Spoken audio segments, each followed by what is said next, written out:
So, lumipat kami dito sa Kabanggan noong taon 2020. Wala kaming balak na mag-start talaga ng NGO. Pero nakilala namin yung community, sobrang babait nila. And then, gusto nila matuto mag-surf. So, si Don, siya po yung surfer. We wanted to teach them how to surf, pero we also knew that we couldn't just give it ng basta-basta lang. So, we told them, help us clean the beach, and then we'll teach you how to surf. So it started as a surfboard borrowing program. As surfers, as advocate of the ocean, ano man feeling natin if the ocean na we play, our playground, is super dumi. We found out that the owner of Bridges and Travel, Ma'am Sabina Pe, were looking to support an organization like us, so they connected us.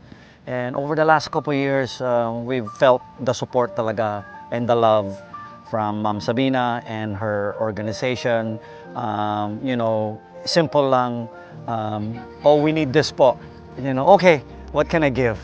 Like that. So we started with obviously supplemental food packs, jerseys for the kids.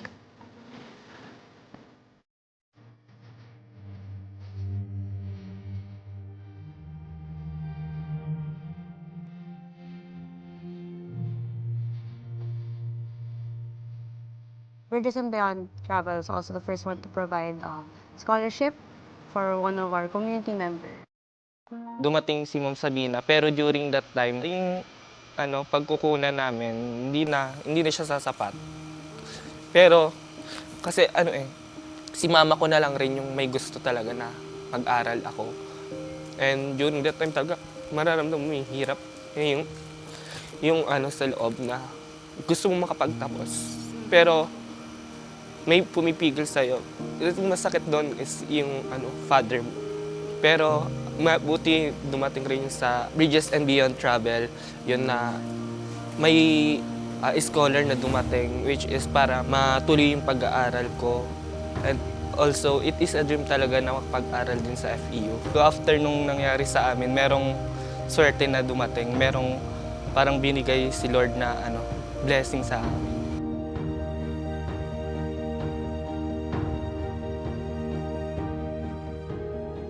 Our hope and wish is that as a society, Pinoy, may disiplina sana tayo na kung meron tayong mga basura, tatapon natin sa proper waste bin, segregated.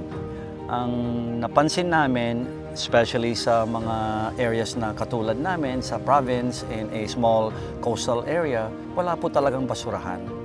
So, pwede tayong magalit, pero at the same time, kung wala naman po tayong mga basurahan, bakit natin pagagalitan sila kung tinatapon nila along the way? So, yun ang isang mga gusto naming i-address, hopefully in the near future. So ngayon, ang ginagawa lang po namin, we set up weekly beach cleanup.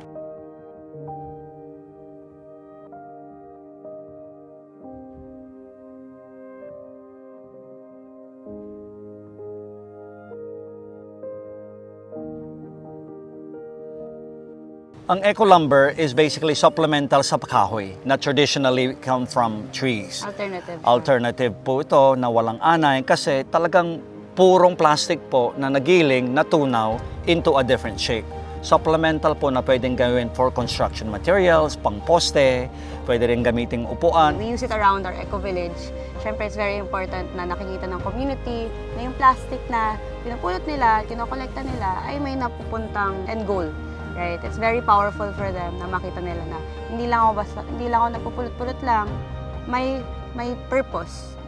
Wala pa kaming balak na bigay as long as sasabi nga namin lagi na hanggat minamahal at tinatanggap kami ng komunidad namin. Yung vision namin is eventually yung mga batang tinutulungan namin ngayon, tinuturuan din namin ngayon, sila na yung mag-lead in the future. We wouldn't be where we are today if not for the support of people, of groups and organizations, companies like Bridges, because we can't, diba, no man is an island. It takes a village to raise a kid. So we need all the help that we can get in this journey of ours.